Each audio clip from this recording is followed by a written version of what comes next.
कुड़िन का उल्लेख हमको पौराणिक साहित्य में मिलता है। इस साहित्य में इनको हिमालय का निवासी बतलाया गया है। डीसी सरकार हैं, कलिंगम हैं, पायल प्राइस हैं, बाद में नौटियाल हैं, एमपी जोशी, अन्य विद्वानों ने भी उत्तराखंड में कुमाऊं गढ़वाल में कुड़िन के अस्तित्व को स्वीकार किया है। मुद्रा साक्ष्यों के आधार पर कुड़िनों के प्रारंभिक काल के विषय में कहा जा सकता है कि कुड़िन जन हिमालयवर्ती इस क्षेत्र में आयुधजीवी संघ के रूप में निवास कर रहे थे।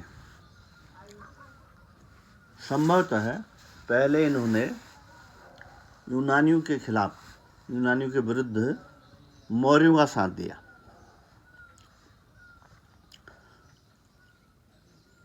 और बाद में यूनानी के पराभव के उपरांत इन्होंने अपने राज्य का विस्तार हिमालयवर्ती पर्वतीय प्रदेश से बढ़ाकर इससे संलग्न मैदानी क्षेत्रों तक कर दिया। इसकी पुष्टि कुड़िन मुद्राओं से होती है। ये कुड़िन मुद्राएं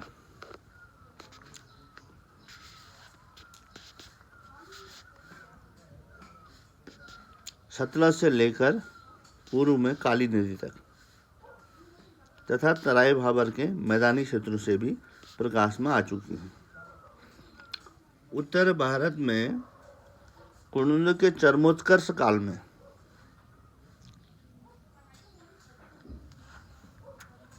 बहुत बड़े भूभाग तक इनका आधिपत्य रहा होगा, लेकिन जब उत्तर भारत में कुषाण शक्तिशाली हुए और जब कुषाण शक्ति चरमोत्कर्ष पर थी, उस काल में कुड़िन जन जो हैं उत्तराखंड के पर्वतीय प्रदेश तक ही सीमित रह गए। इस काल में इन्होंने यहाँ पर अल्मोड़ा भांत की मुद्राएं चलाई, जिसको डीसी सरकार ने शुरुआत में कहा था ये किसी पहाड़ के स्थानीय राजवंश के सिक्के कहे गए थे। एनीवे, कुड़िन में 3 प्रकार की इनकी मुद्राएं हैं। एक तो जो सबसे पहले चली, लगभग द्वितीय शताब्दी ईस्वी पूर्व से इनका मुद्राओं का चलन हमको दिखाई देता है। अमोघ भूत भांत की मुद्राएं कहलाती हैं। दूसरी मुद्राएं अल्मोड़े भांत की हैं, या अल्मोड़े प्रकार की मुद्राएं कहलाती हैं। जबकि तीसरी जो बाद में उत्तरवर्ती काल में चली, वो चत्रेश्वर या अनाम भांत की मुद्राएं कहलाती हैं। कुड़िन के सिक्के जो हैं सीसा मिश्रित चांदी के हैं तथा तांबे में। दोनों में इनने सिक्के ढाले थे। प्राय इनके सिक्के डायस्टक हैं, ठप्पे द्वारा निर्मित सिक्के हैं।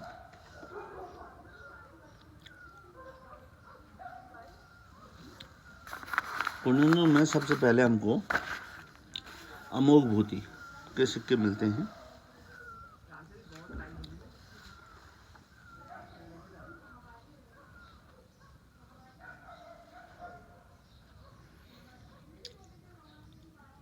केवल पहाड़ में ही नहीं, उत्तराखंड से बाहर भी सतलज के क्षेत्र में यहाँ तक कि तक्षशिला तक कुड़िन के सिक्के मिले हैं।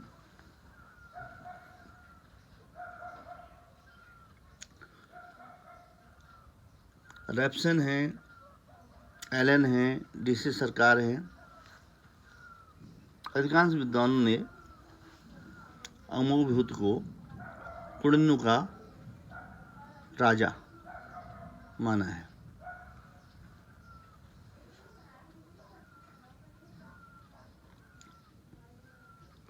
केपी जायसवाल कहते हैं कि अमोघ भूति एक राजा का नाम नहीं है, ये उनकी पदवी है। अमोघ भूति का अर्थ है कभी भी समाप्त न होने वाली समृद्धि का स्वामी।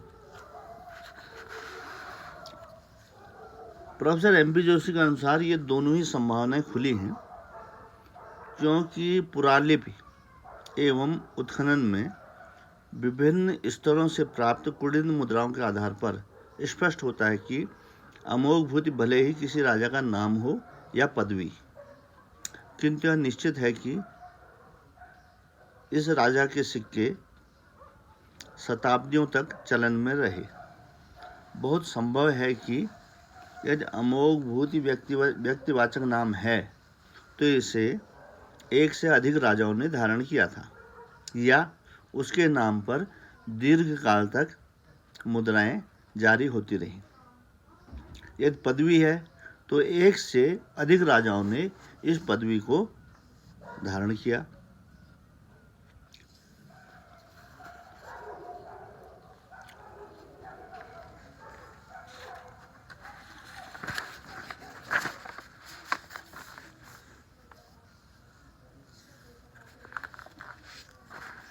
अमोघ भूति की मुद्राएं हमारे अध्ययन की दृष्टि से महत्वपूर्ण हैं।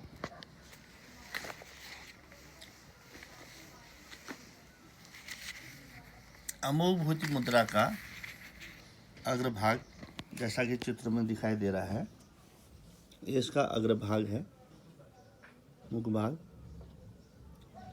इसमें हमने नंबर डाले 1 2 3 4 5 6 7 8 9। जहाँ जहाँ नंबरिंग की गई यहाँ पर कुछ चिन्ह बने हुए हैं। अमोघ भूति के मुख भाग मुद्रा में जहाँ पर एक लिखा हुआ हमने, यहाँ पर जो है एक नारी की, खड़ी नारी है, उसकी आकृति बनी हुई है और उसके हाथ में सनाल कमल या चंवर जैसी कोई वस्तु दिखाई दे रही है। दूसरे नंबर पर है नारी की ओर मुख किए हुए एक मृग या हिरण कह सकते हैं जैसी आकृति है। तीसरे नंबर पर है मृग के सींगों के मध्य श्रीवत्स का चिन्ह बना हुआ है और चौथे नंबर पर मृग जहाँ पर बना हो उसके ऊपरी भाग में वेदिका और छत्र की आकृति बनी है।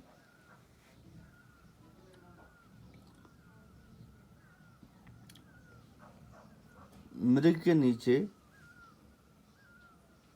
श्रीवत्स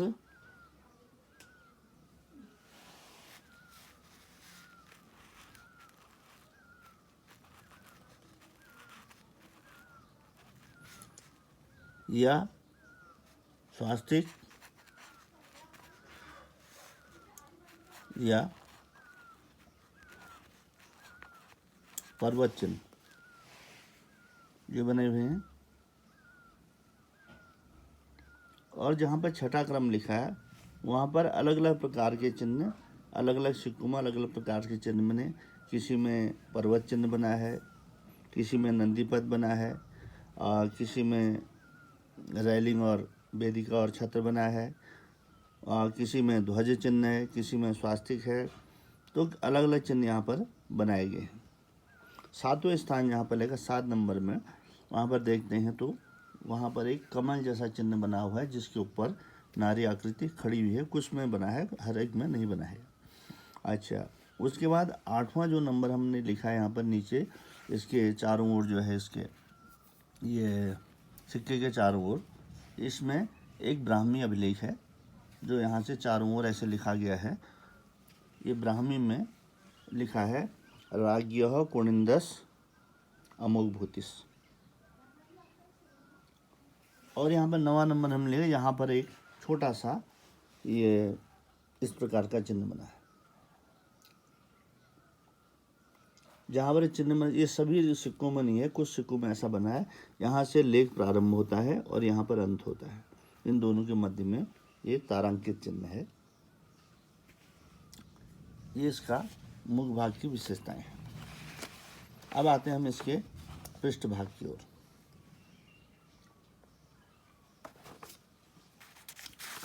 अमुखभूत भांति के सिक्कों में पृष्ठ भाग में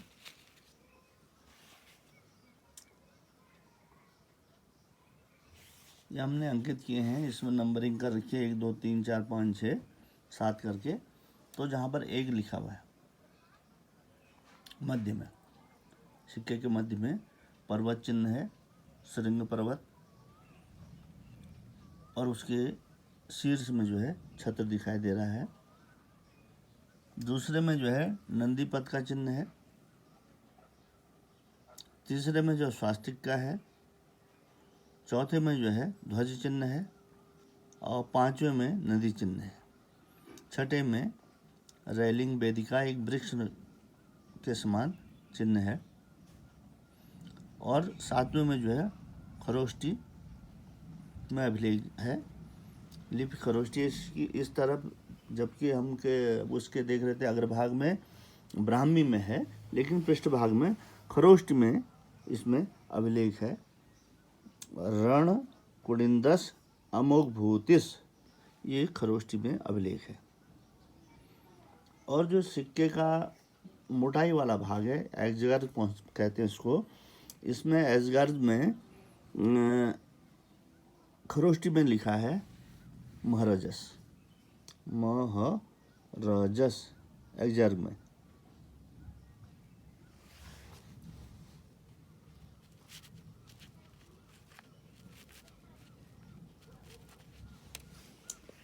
एग्जैक्ट बोलते हैं इसको, जो सिक्के का मोटाई भाग होती है इसको। अब ये चिन्ह जितने सारे हैं, ये अलग अलग विद्वानों ने इनके विषय में अलग अलग इनकी व्याख्या की है। हम सबसे पहले देखते हैं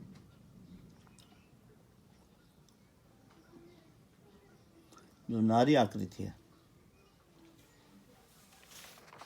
यहाँ पर हमने कहा था मुख भाग में नारी आकृति है, तो इस नारी आकृति को जो है नारी आकृति को रैप्सन हैं, एलन हैं, डीसी सरकार हैं, जैन बनर्जी हैं, अनेक विद्वान हैं जो इसे लक्ष्मी की आकृति मानते हैं। और इस संदर्भ में के दास गुप्ता ने कहा है कि दक्षिण भारतीय जो तमिल ग्रंथ हैं, उनको अगर हम ध्यान देते हैं तो उनके आधार पर इसे दुर्गा लक्ष्मी, उसमें जो लक्ष्मी गण है उस हिसाब से उसको दुर्गा लक्ष्मी मानना चाहिए। और एम पी जोशी कहते हैं ये नारी आकृति दुर्गा लक्ष्मी या दुर्गा मानी जा सकती है। दूसरे नंबर पे हिरण की आकृति, जैन बनर्जी कहते हैं इसे श्री सूक्त में वर्णित लक्ष्मी का हिरण रूप या पशु रूप, और उसके 20 सिंगों के बीच में जो चिन्ह है लक्ष्मी का प्रतीक चिन्ह है।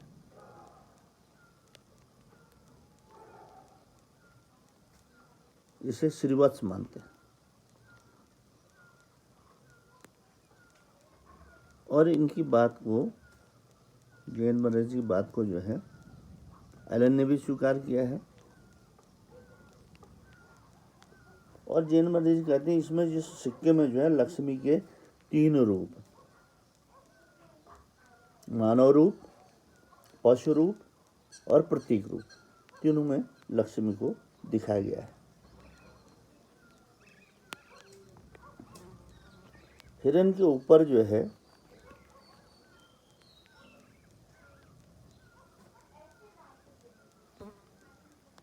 जो वेदिका सी बनी है, इसको अधिकांश विद्वानों ने वेदिका चिन्ह माना है। और वेदिका के अंदर जो होते हैं पेड़ है और ऊपर जो है छत्र है। एस के चक्रवर्ती ने इसमें इसको बताया कि ये जो है वेदिका के अंदर जो वेदिका सी दिखाई दे रही, उसने इसको वेदिका और छत्र को, उन्होंने कहा कि ये जो है छत्र युक्त स्तूप चिन्ह है। उन्होंने इसको स्तूप का चिन्ह दिया है और ऊपर से छत्र दिखाई देता है, वो ये कहते हैं।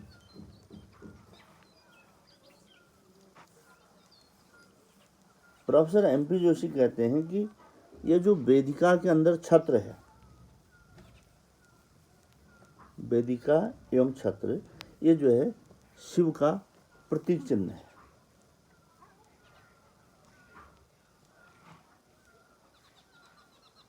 और शेष जो चिन्ह हैं ये शुभ लक्षण वाले चिन्ह हैं और धार्मिक महत्व वाले चिन्ह हैं। कुछ चिन्ह जो हैं भगवान शिव से संबंधित हैं, जैसे पर्वत चिन्ह है, ये पर्वत चिन्ह दिखाई दे रहा है, जैसे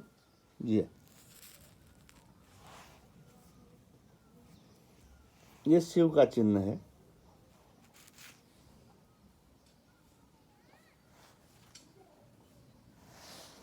और ये नंदी पद है, ये नंदी पद है, ये शैव चिन्ह मानते हैं।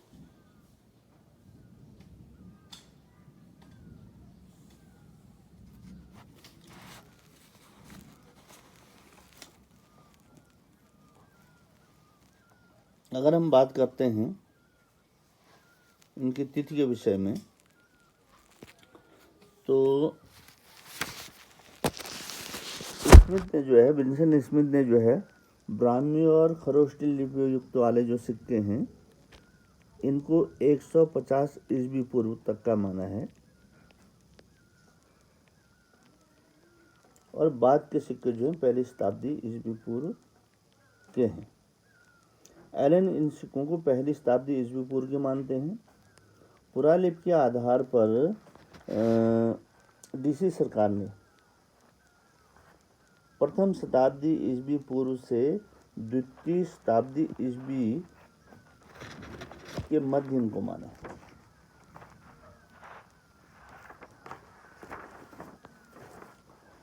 के दास गुप्ता कहते हैं कि जो खरोष्ट लिपिक है, इसके आधार पर जो है इन सिक्कों को द्वितीय शताब्दी ईस्वी पूर्व माना जाना चाहिए।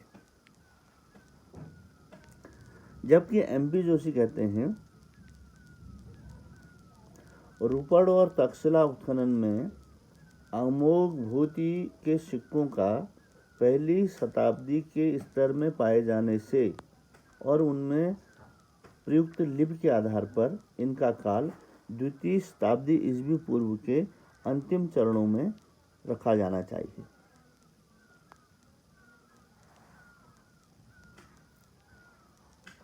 क्योंकि ये सिक्के बाद में द्वितीय शताब्दी ईस्वी तक भी चलते रहे, इसलिए इसमें कुछ द्वितीय शताब्दी ईस्वी के भी लक्षण मिलते हैं।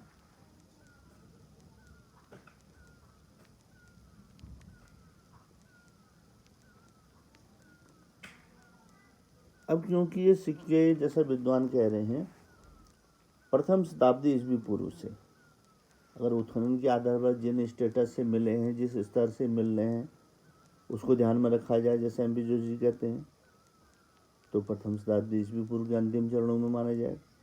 लेकिन लिपि के आधार पर ये विद्वानों ने माना है इनको द्वितीय शताब्दी ईस्वी तक, तो इतने लंबे समय तक एक ही सिक्का कैसे माना जा सकता है? इसका मतलब जो अमोघ भूति है, या तो ये बहुत बड़ा बहादुर राजा था और इसके वंशजों ने उसी की नकल पर बाद में भी ये सिक्के चलाए, उसी के नाम से चलाए। और अथवा अमोघ भूति अगर उनका राजवंश का पदवी का प्रतीक मानते हैं, तो उस आधार पर भी बात सत्य हो सकती है कि उसी की नकलें करते रहे, फिर बाद में भी इस प्रकार के सिक्के द्वितीय शताब्दी ईस्वी तक चलते रहे, ढलते रहे और चलते रहे।